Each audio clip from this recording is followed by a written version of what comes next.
नमस्कार दोस्तों, मैं नरेश काजला। मेरा आप सभी लोगों को ये सुझाव है कि बहुत सारे लोग इंतज़ार कर रहे हैं। बहुत सारे लोग कह रहे हैं कि हमारी ईएमआई पेंडिंग है, हमने ब्याज पे पैसे ले रखे हैं, हमें ये प्रॉब्लम है। बट मैं आप लोगों से इतना ही निवेदन कर रहा हूँ कि ये सारी प्रॉब्लम पता है। कुछ लोग कह रहे हैं कि 20 तारीख को उन लोगों ने बोला था सीकर की एफआईआर उठ जाएंगी तो पैसा आना शुरू हो जाएगा। कुछ कमेंट्स करेंगे। मैं उन सभी भाइयों से ये निवेदन कर रहा हूँ कि आप थोड़ा धैर्य रखें और ये सोचें कि मेरी ईएमआई, मेरा ब्याज का पैसा अगर मैं कोर्ट में जाता हूँ तो आज चुक जाएगा क्या? लोगों की धारणा बन गई है कि जो कंपनी भाग गई है वो कभी पैसा नहीं देती है, वापस आता नहीं है। ये कहीं लिखा हुआ है क्या कि कंपनी भाग गई वो वापस नहीं आती है? अगर आप सारे लोग मिलके मेहनत करोगे, आप सारे लोग मिलके साथ दोगे तो ऐसा कुछ नहीं है कि वापस नहीं आएगी।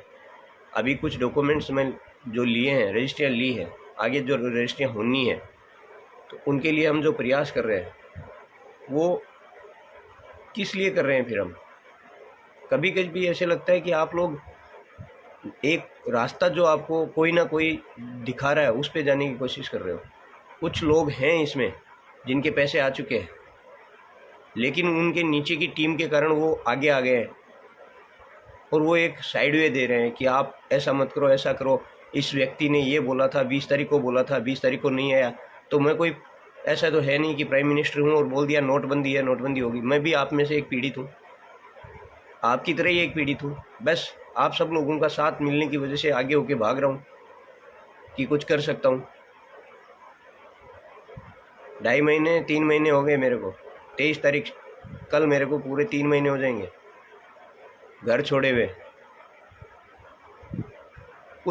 कई लोग एलिगेशन लगा रहे हैं कि नरेश काजला ने तो अपने पैसे ले लिए। बड़ी शर्म की बात है। नरेश काजला ने पहले दिन भी बोला था कि नरेश काजला के पैसे कहीं नहीं गए हैं, नरेश काजला के पहले भी पैसे मिल जाते। लेकिन नरेश काजला ने बीड़ा ये उठाया है, हर उस व्यक्ति के लिए उठाया है जो अरुणाचल में बैठा है, जिसके पास नेटवर्क नहीं है, जो इस कंपनी का निवेशक है, वो भी इस कंपनी में पैसे लगाए हुए हैं। हर उस व्यक्ति के लिए भाग रहा था। ज़रूरत नहीं है मेरे को उन लोगों की जो ये सोचते हैं कि नरेश काजला गद्दार है। मैंने पहले ही दिन बोला था मैं सब कुछ बर्दाश्त कर सकता हूँ, लेकिन उन लोगों का जो ये इल्ज़ाम है वो ना तो मैं बर्दाश्त करता हूँ। अगर वो प्रूफ कर सकते हैं तो नरेश काजला कुछ भी करने को तैयार है। बस सिर्फ ये प्रूफ करके दिखाएं कि नरेश काजला ने इस व्यक्ति से रुपये किराया मांगा है, इस व्यक्ति से ये खर्चा मांगा है और इन लोगों से ये पैसा लिया है। मेहरबानी करके अपने ऊपर पेशेंस रखिए, धैर्य रखिए और साथ दीजिए। और मैं उन बड़े लीडरों से बोल रहा हूँ, गद्दार वो लोग अपने आप को समझे जो लोग ना पीड़ितों का साथ दे रहे हैं, ना कंपनी का साथ दे रहे हैं और करोड़ों रुपए कमा के बैठे हुए हैं। मैं उन सब लोगों की लिस्ट फिर से बोल रहा हूँ, लास्ट बार बोल रहा हूँ, चाहे वो कोई भी हो, किसी भी ऑफिस का हो, मुझे डर नहीं लगता है।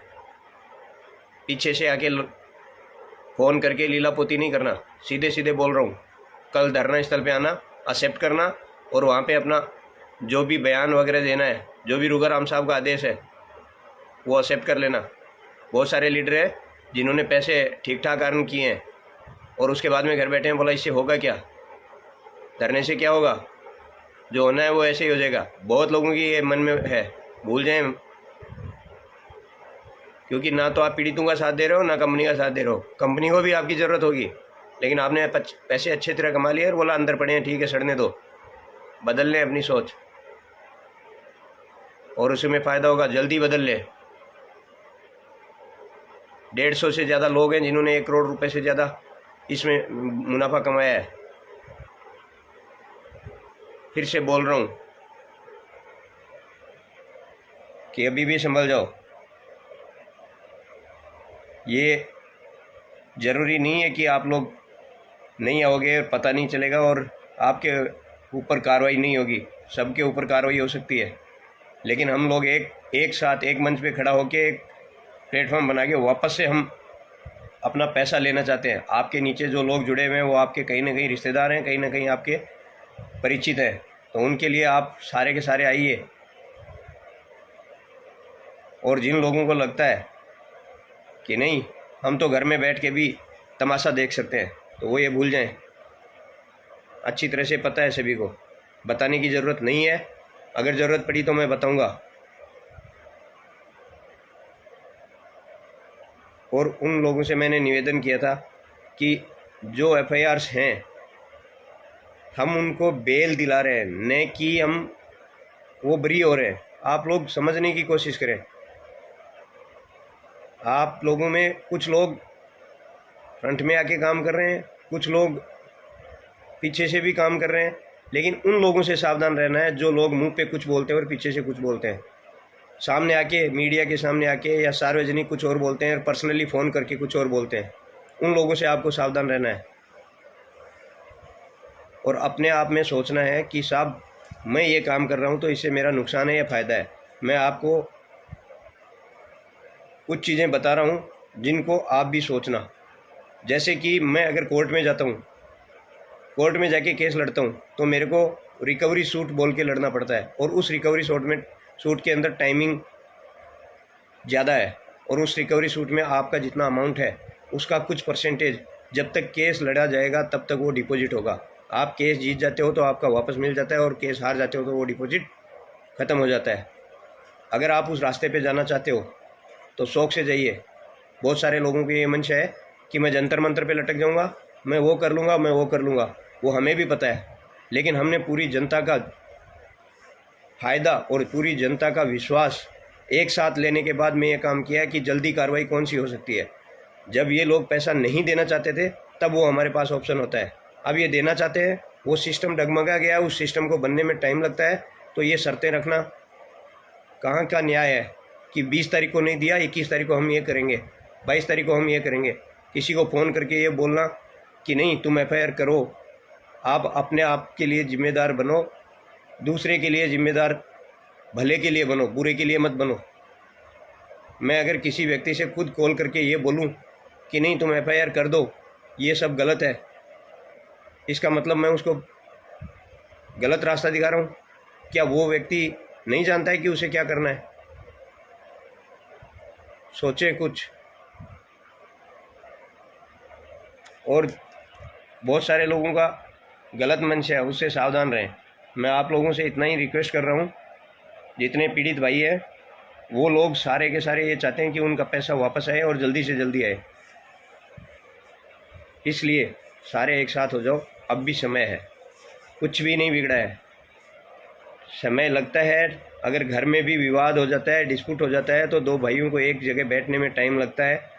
उस सारी संस्था को वापस खड़ा करने में, जब इतना बड़ा काम है, इतना बड़ा ये फ्रॉड मान लो जो भी हुआ है, उसको रिकवरी करने के लिए क्या एक दिन में हो जाएगा?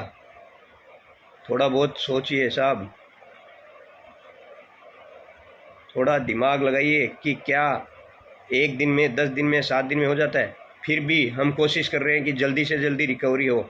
अभी कुछ रजिस्ट्रियाँ मिली हैं, बहुत सारे लोग कॉल कर रहे हैं, सर हमें भी डिटेल लेके आनी है, क्या पैसे कब मिलेंगे? साहब पैसे मिलने, जैसे पैसे का मैसेज आएगा मैं कर रहा हूँ कोशिश। उगाराम साहब, विनोद साहब, सारे मिलके कोशिश कर रहे हैं कि जल्दी से जल्दी सेटअप हो जाए और उन लोगों को रिलीफ मिल जाए। तो उसके लिए आप सब लोगों का साथ चाहिए, कुछ समय तो मिलना चाहिए। आप लोगों ने तो मेरे को ही गद्दार बना दिया कि 20 तारीख को नरेश काजला ने ये बोला था, 20 तारीख को पैसा नहीं आया। तो थोड़ा आप सोचिए कि साहब किस लिए भाग रहे हैं हम लोग। पहले भी तो हमने 14 महीने में पैसा रिटर्न का लिया था। मैंने 1 लाख रुपए दिया, 14 महीने तक इंतजार कर रहा था, तो अभी 10 दिन भी नहीं कर पा रहे। अगर 5 दिन अप डाउन हो गया तो सब खत्म हो गया। थोड़ा इंतज़ार कीजिए, थोड़ा साथ दीजिए। बहुत सारे लोग इसमें सक्षम हैं, मैं उन लोगों से रिक्वेस्ट कर रहा हूँ।